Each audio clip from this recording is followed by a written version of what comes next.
Hello, good morning. Hello, boys and girls. Good morning. How are you? Now let's start. Page number 17. Page number 17, 1.4, unit number 1.4. Miss Slippery. But before starting our lesson, खरादे सरांनी तुमचं पूर्णपणे जी आपली poem आहे, the trees, the kindest thing of trees, ही जी poem आपली आहे मागची, ती तुमची खरादे सरांनी पूर्ण केलेली आहे. A poem was completed by Mr. Kharade sir in the last period. So today we start from page number 17, unit number 1.4. The name of the unit is Miss Slippery. The name of the new unit is Miss Slippery. Now listen carefully. Here we have on page number 7, we start from warming up session. Warming up session म्हणजे काय?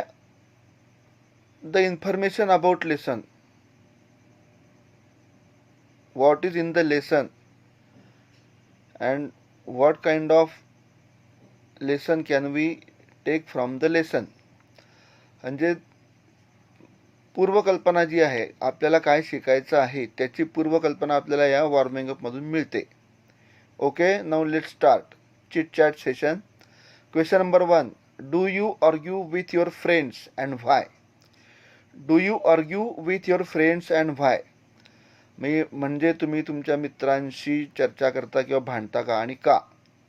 Do you argue with your friends and why? Yes, I argue with my friends when I do not agree with them on some things, then I argue with them. Number 2, question number 2, do you stop your argument after some time or continue it for a long time? Do you stop your argument after some time म्हणजे तुम्ही तुमची चर्चा किंवा तुमचं भांडण थांबवता का after some time, काही वेळाने, or continue it for a long time, का तुम्ही फार वेळ लांबवता? Yes, I stop my argument after some time. Question number 3, why do people quarrel or fight? Why do people quarrel or fight हे लोक का भांडतात? लोक आपसामध्ये वादावादी किंवा का भांडतात? People quarrel or fight on pretty things, काही त्याला कारण नसतं भांडायला. Sometimes they quarrel without any reason. They quarrel or fight without any reason म्हणजे त्या कारणाला किंवा भांडणाला काही अर्थ नसतो किंवा काही कारण नसतं. Question number 4, do we forgive or punish our dear ones for their mistakes? Do we forgive or punish our dear ones for their mistakes म्हणजे आपण आपल्याला जे जवळचे आहेत किंवा आपले जे प्रिय व्यक्ती आहेत त्यांना आपण माफ करतो, सोडून देतो, का त्यांना आपण शिक्षा करतो? The answer will be I always forgive my dear ones after their mistakes. त्यांनी जर काही चुका केल्या असतील तर त्यांना आपण माफ करतो, सोडून देतो. Question number 5, what do you feel after a quarrel with dear ones? What do you feel, तुम्हाला काय वाटतं, तुमच्या भावना कशा होतात आफ्टर अ कॉरल, भांडण केल्यावर, आपल्या जवळच्या लोकांशी भांडल्यावर आपल्याला कसं वाटतं? I feel very sad after a quarrel with my dear ones. I feel very sad म्हणजे मला कधी कधी दुःख होतं. After quarrel with my dear ones sometimes I repent on my deeds. नंतरच माझ्याशी विचार करत बसतो. नंतर बघा exercise number 1, think over the following. Think over म्हणजे खालील गोष्टींचा विचार करा. And tick mark the proper options as per your choice. खालील गोष्टी पहिले वाचा, विचार करा, अँड टिक मार्क, त्या चौकोनात टिक मार्क करायची आहे. Proper option as per your choice, आपल्या चॉईसनुसार. आता इथे प्रत्येकाची चॉईस वेगळी वेगळी असणार आहे. प्रत्येकाची चॉईस इथे ही वेगळी वेगळी असणार आहे. Okay, now A, do your classmates tease trouble or avoid you?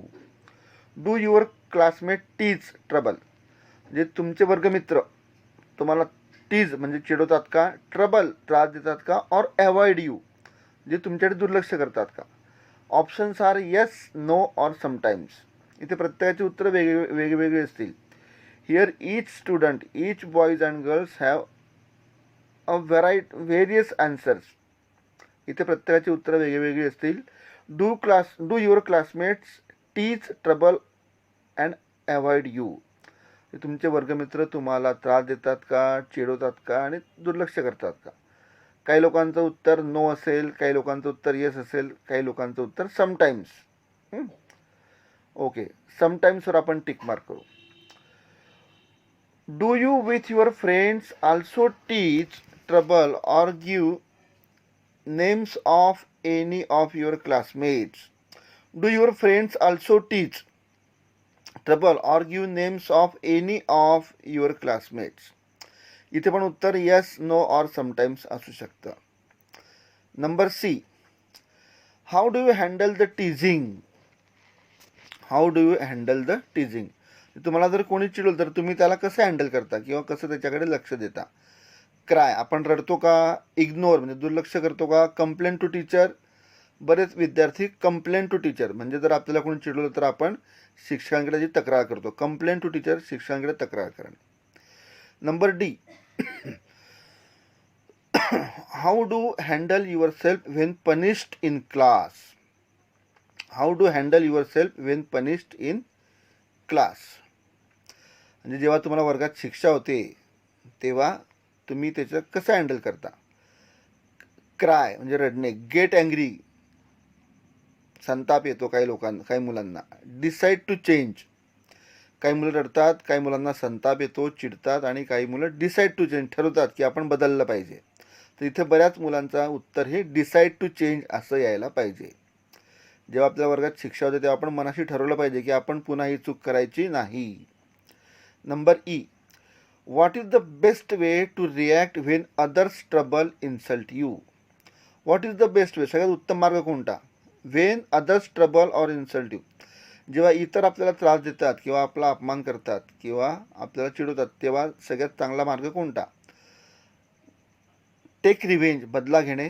Ignore them totally, त्यांच्याकडे दुर्लक्ष करणे. बिकम डिप्रेस्ड, नाराज होणे. नन ऑफ देम, वरच्यापैकी काही नाही. तर याचं बेस्ट उत्तर आहे इग्नोर देम टोटली म्हणजे त्यांच्याकडे पूर्णपणे दुर्लक्ष करणे. Okay, exercise number 2. Here it is, rewrite using proper pronunciation, proper punctuation marks and capital letters. Rewrite using proper punctuation म्हणजे विरामचिन्हांचा वापर करायचा आहे आणि कॅपिटल लेटर्सचा वापर करायचा आहे. तर हे आपण ही जी एक्सरसाइज आहे ती आपण वर्गामध्ये सोडवूया.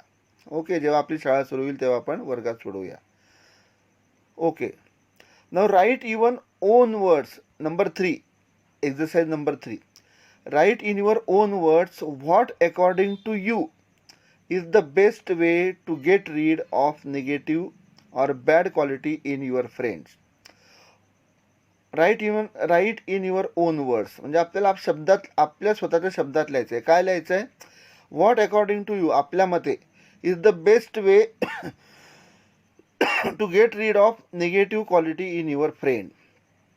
सगळ्यात चांगला मार्ग कोणता? जेव्हा आपल्या मित्रामध्ये जर काही वाईट दुर्गुण असतील तर ते सुधारण्याचा सगळ्यात चांगला मार्ग कोणता, असा इथे प्रश्न आहे. इथे प्रत्येकाची उत्तरं वेगवेगळी येऊ शकतात. For example, if my friend has any negative or bad quality, I would like to talk with him about it. I will also tell him the ill effect of bad qualities. I don't want to lose him or her. If my friend has any negative or bad qualities, जर माझ्या मित्रामध्ये काही दुर्गुण असतील तर I would like to talk to him about it म्हणजे मी त्याच्याशी त्याच्या संदर्भात बोलेल की तुझ्यामध्ये ह्या चुकीच्या गोष्टी आहेत. I will also tell him to ill effect of bad qualities. हे जी दुर्गुण आहेत त्या दुर्गुणाचे दुष्परिणाम कसे होतात या संदर्भात मी त्याच्याशी चर्चा करेन, बोलेन. I do not want to lose him or her, पण माझ्या चांगल्या मित्राला मी सोडू शकणार नाही. ओके, ही जी एक्झरसाइज होती ही आपली जेव्हा शाळा सुरू होईल किंवा जेव्हा शाळा सुरू होती तेव्हा आपल्या दैनंदिन विद्यार्थ्यांच्या दैनंदिन जीवनात घडणाऱ्या शाळेच्या दैनंदिन जीवनात घडणाऱ्या ह्या गोष्टींचा उल्लेख याच्यामध्ये केलेला होता. म्हणजे वर्गामध्ये आपल्याला कसं कसं आपण मित्रांशी वागतो की आपल्याला कोण त्रास देतं या संदर्भात इथे चर्चा केलेली होती. Now turn on page number 18. Page number 18. Now Miss Slippery. I will start the passage which is in the blue color. The passage which is in the blue color. निळ्या अक्षरात जे लिहिलेलं आहे पॅसेज तो मी वाचतोय. प्रत्येकाने लक्ष व्यवस्थित द्या. Please listen carefully. Miss slippery. Given below are extract from the story of a lonely girl who is teased by classmates in school because she is upset and unnerved due to the certain problems at home. She is unable to do any task well. The story tells us what happens next. Given below are extract from the story of a lonely girl. Lonely girls म्हणजे एकटी मुलगी, एकाकी मुलगी. Given below extract म्हणजे खालील उतारा. Extract म्हणजे काय? उतारा. From the story of a lonely girl. एकाकी मुलीच्या गोष्टीतला हा उतारा घेतलेला आहे. Who is teased by classmates in school. तिला शाळेमध्ये तिच्या वर्गातल्या मुली सारख्या चिडवत असतात, त्रास देत असतात. Because she is upset and unnerved due to certain problems at home. Because she is upset, ती कायमच अस्वस्थ असते. बिकॉज शी इज अपसेट, तिचं लक्ष नसतं. अँड अननर्व्ड, कधी तिचं लक्ष नसतं. Due to certain problems at home, तिच्या घरी जे काही प्रॉब्लेम्स होते, तिच्या घरी जे काही त्रास होता, त्या त्रासामुळे ती अतिशय वर्गामध्ये अस्वस्थ राहायची किंवा ती फार कोणाशी बोलायची नाही आणि तिला अननर्व्ड म्हणजे मानसिक स्वास्थ्य बिघडलेलं असायचं. अननर्व्ड म्हणजे काय? मानसिक स्वास्थ्य ठीक नसणे. She is unable to do any task well. Unable to do any task. Task म्हणजे काम, वर्क. ती कुठलंही काम हे व्यवस्थितपणे नीटनेटकं करू शकत नव्हती. The story tells us what happens next. Story tells us what happen next. Part 1 मध्ये आपल्याला पुढे काय घडतं हे आपल्याला बघायचं आहे. This is a story of a slippery. This is a story of a girl who is very upset and unnerved in her house because she had a lot of problem in her house. When she come to school, she was very upset and all the girls tease her. तिच्या घरातल्या प्रॉब्लेम्समुळे, तिच्या घरातल्या भांडणांमुळे ती शाळेत नेहमी मानसिकदृष्ट्या fit नसायची, अस्वस्थ असायची, म्हणून तिला सारख्या मुली चिडवायच्या. तर पुढे काय घडतंय बघा. What happen next. Part 1. Miss Slippery part 1. I will read the whole passage. Passage number 1. Listen carefully. I got ready and went to school. In the first period our class teacher who taught us English told us to take out our composition notebooks. I took out the mathematics notebook by mistake. I replaced it quickly, but the teacher perhaps had kept her gaze fixed on me. She shouted, "Come here with your book, Siley." I obeyed her, but her angry looks made my legs tremble, and when I reached her chair, the notebook fell on her feet. This is very interesting. अतिशय छान मस्त आहे. I got ready and went to school. Means Siley is get ready to go to school. Siley तयार होती शाळेत जायला. In the first period, when she came to school, the first period was her class teacher period. In the first period, our class teacher who taught us English, Siley's class teacher was her English teacher. सायलीची class teacher जी होती ती इंग्लिशची teacher होती. त्यांना ती English शिकवायची आणि पहिला पिरियड हा त्यांचा क्लास टीचरचा होता, इंग्लिशचा होता. Told us to take out the composition notebook. Saily's class teachers told all the boys and girls to take out the composition notebook. सायलीच्या क्लास टीचरने सगळ्या मुलांनी सांगितलं की कंपोजिशन नोटबुक काढा. Then what happen? I took out the mathematics notebook by mistake. But apart from that Saili took out the mathematics notebook by mistake. पण सायलीने काय केलं? चुकीने गणिताचं नोटबुक काढलं. गणिताची वही सायलीने चुकून काढली. I replaced it quickly. सायलीने ती पटकन मध्ये ठेवली. रिप्लेस म्हणजे बदलून घेतली. क्विकली म्हणजे लगेच. बट द टीचर परहॅप्स, पण टीचर परहॅप्स कदाचित had kept her gauge fixed on me. Kept her gauge, पण सायलीच्या टीचरांचं लक्ष तिच्यावर होतं. गेज म्हणजे स्टेअर, एकसारखी नजर लावणे. Kept her gauge fixed on me, पण सायलीच्या टीचरांची नजर तिच्यावरच होती. केप्ट हर गेज, स्टेअर म्हणजे एकटक लावून पाहणे. स्टेअर.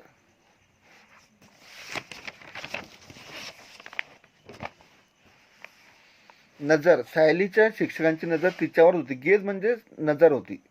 गेज फिक्स्ड ऑन म्हणजे तिच्यावर नजर फिक्स्ड होती. She shouted, come here with your book Saili. Means Saili's class teacher shouted loudly, come here Saili with your notebook, with your book. Saili इकडे ये, तुझं पुस्तक घेऊन इकडे ये. I obeyed her. ओबेड म्हणजे आज्ञापालन करणे. ओबे म्हणजे आज्ञापालन करणे. Means Saily obeyed her class teacher. सायलीने ताबडतोब तिच्या शिक्षकांची आज्ञा पाळली. Obeyed her, but her angry looks made my legs tremble. पण सायलीच्या टीचरांची तिच्यावर नजर होती, आणि ती नजर कशी होती?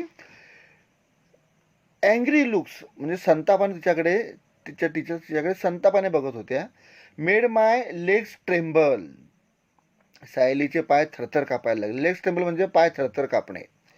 And when I reached her chair, जेव्हा सायली तिच्या टीचरांच्या खुर्चीजवळ गेली, the notebook fell on her feet. सायलीच्या हातातली वही घाबरल्यामुळे चुकून तिच्या शिक्षकांच्या पायावर पडली. Okay, now again I remember you that homework. तुम्हाला मी रोज सांगतोय, मागच्या पिरियडला पण सांगितलं होतं की रोज 5 ओळी शुद्ध लेखन लिहा आणि रोज 10 नवीन शब्दपाठ करा. तीच कृती पुन्हा रिपीट करायची आहे. Today we stop here. Tomorrow we start from the passage number 2. Okay, have a wonderful day. See you tomorrow. Okay, bye.